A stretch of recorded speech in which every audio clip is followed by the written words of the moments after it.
Benvinguts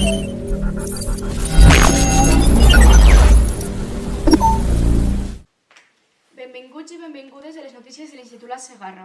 Avui ens submergirem en l'actualitat de l'Institut per tal de comprendre i conèixer millor el nostre entorn. En primer lloc, parlarem sobre les jornades interculturals, aquest any dedicades a la diversitat sexual. Les jornades interculturals s'han convertit en una tradició educativa significativa des del seu inici el curs 2007-2008. Aquest esdeveniment, que se celebra durant el segon trimestre escolar, té una durada aproximadament d'una setmana. El projecte està dissenyat per exposar als estudiants diverses temàtiques d'interès i actualitat. En els darrers anys s'han centrat en els 4 temes principals: LGTBIQ+, cultura de cultures, que tracta sobre la diversitat cultural, la dona, l'educació, la fam i la sostenibilitat. En aquestes jornades hi participen els estudiants de primer a quart d'ESO i recentment també s'ha incorporat al cicle formatiu del grau bàsic. L'objectiu fonamental d'aquest projecte és conscienciar i oferir als alumnes una perspectiva més àmplia del món que els envolta. Des del punt de vista del professorat, aquestes jornades són una oportunitat per fomentar la comprensió intercultural i la consciència social entre els estudiants. La iniciativa va sorgir del Departament de Català, en concret de la Verònica Llardén, que abans dirigia l'aula d'acollida i ara és la directora. D'altra banda, els estudiants han expressat la seva opinió sobre les jornades d'aquest any, LGTBIQ+, i en destaquen la importància de tractar el respecte i l'acceptació de totes les persones, independentment de la seva identitat. L'alumnat ha participat en diverses activitats creatives relacionades amb el tema, com la creació de cartells, fanzines, reels d'Instagram, articles per a revistes, diaris i missatges enllaunats. En resum, les jornades interculturals són una iniciativa que no només ofereix als estudiants l'oportunitat d'aprendre temes rellevants, sinó que també fa apreciar a l'alumnat valors com, per exemple, el respecte, la diversitat i la inclusió de tots els gèneres. Seguidament parlarem de la dinamització del pati, un espai renovat amb camp de futbol i bàsquet. Al final del curs passat, des de l'institut, ens van donar la notícia que renovarien el pati i l'ampliarien. Ara que ja s'ha acabat, en les hores del barrio s'ha organitzat un torneig de futbol i de bàsquet, seguint les normes de la Kings League. A més, hi podem trobar un espai en el qual es balla a partir de la coreografia ja estant. Aquest torneig ha estat organitzat pel Departament d'Educació Física, amb l'aprovació de direcció i amb l'ajuda d'alguns alumnes de batxillerat, que planifiquen el dia a dia i fan d'equip d'arbitratge. S'han començat a fer aquestes activitats per tal de que els alumnes puguin competir entre ells i passar una bona estona en la mitja hora de lleure. Els horaris del torneig de futbol i de bàsquet es poden trobar a la sortida del pati a mà dreta. La valoració dels alumnes està sent molt positiva perquè als 2 tornejos hi està havent molta participació. A continuació, parlarem sobre l'equipament esportiu del pati de l'institut. El mes de febrer, mentre l'alumnat jugava a bàsquet a l'hora de pati, una canesca va caure i un company es va fer mal al peu.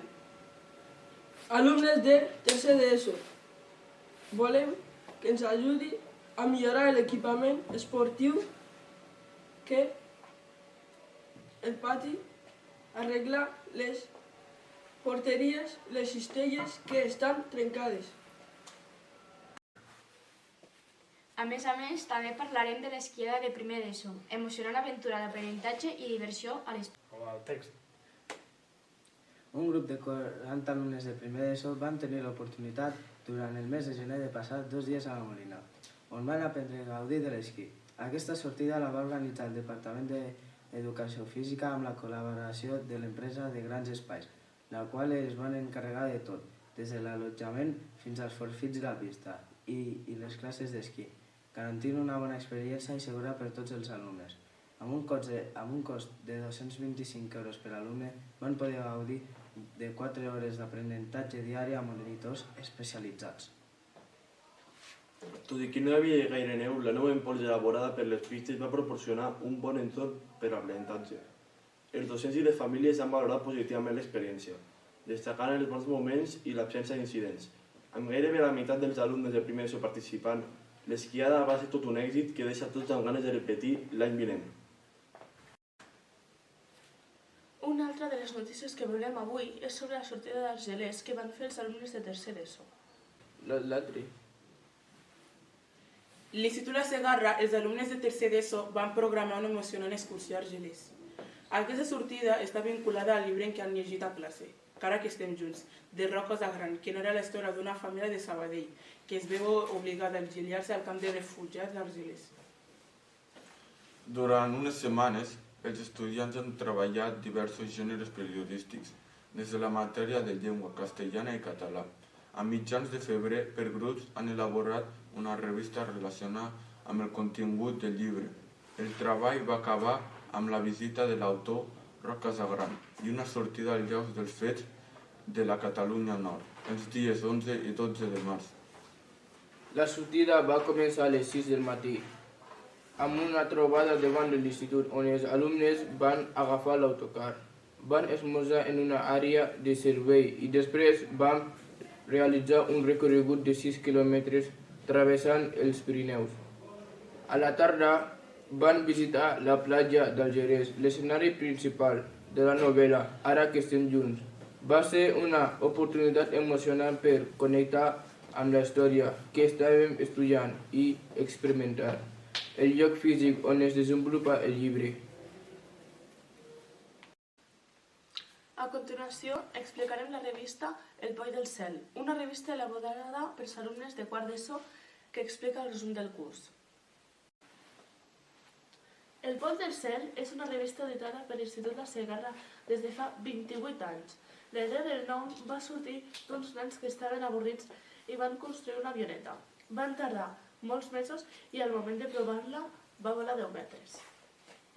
Tots els instituts tenen una revista que publiquen a final de curs, amb una mica de resum amb tot el que ha passat durant l'any.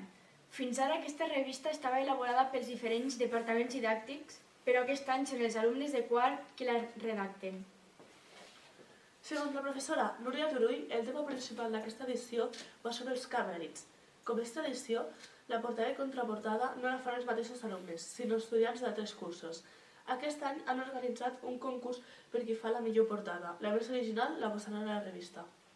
Els requisits per guanyar la portada i la contraportada és que ha de tenir relació amb el mateix tema. Aquest any el gran premi és un val per material escolar. L'important per molts d'ells i elles és participar, tot i que molts d'ells esperen amb ànsia poder guanyar. Adéu. També parlarem de l'Aula Teca, una aula de tecnologia avançada. L'Aula Ateca és una iniciativa impulsada pel Departament d'Educació amb ajuda de fons europeus per a dotar els centres de formació professional de recursos tecnològics. La Comissió Digital del centre, amb el Josep Maria Mirada al capdavant i amb el suport de la direcció de l'institut, van poder sol·licitar gaudir d'aquest espai digital. L'Aula Teca és més que una simple habitació. És un entorn tecnològic de primera línia dissenyat per integrar la realitat virtual i fomentar la creació de continguts digitals. Els seus objectius busquen incorporar les tecnologies més innovadores a les classes per promoure diferents metodologies, potenciar la competència digital dels alumnes i fomentar projectes que millorin la seva experiència d'aprenentatge. També hi ha la possibilitat de realitzar streamings per a una millor difusió, coneixement dels alumnes i professorat.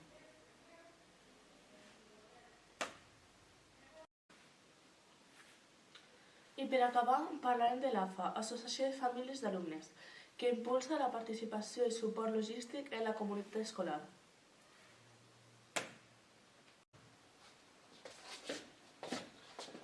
L'AFA de l'Institut Segarra és l'associació de famílies que participa activament en les activitats educatives. Només hi poden participar les famílies que tenen alumnat al centre, és a dir, que no hi pot intervenir tothom. Aquesta associació la gestiona la Junta, formada actualment per un president, un secretari, una tresorera i 5 vocals. És molt important que les famílies hi participeu, perquè com més voluntaris, més ajudeu als vostres fills i filles a tenir una millor educació. L'AFA recull uns quants diners i molta gent es pregunta en què es gasta, i aquí tenim la resposta. Una cosa de les que es fa amb els diners és comprar material escolar, ordinadors, llibres i material educatiu. I l'altra cosa que es fa és subvencionar part del sou de la bibliotecària i la dotació dels llibres de la biblioteca del centre. I les activitats que porten a terme en l'AFA són participar en el Consell Escolar i el Consell Municipal, organització de xerrades per a les famílies de l'alumnat i reunions periòdiques amb la direcció del centre. Gràcies per la vostra atenció, us esperem al proper noticiari.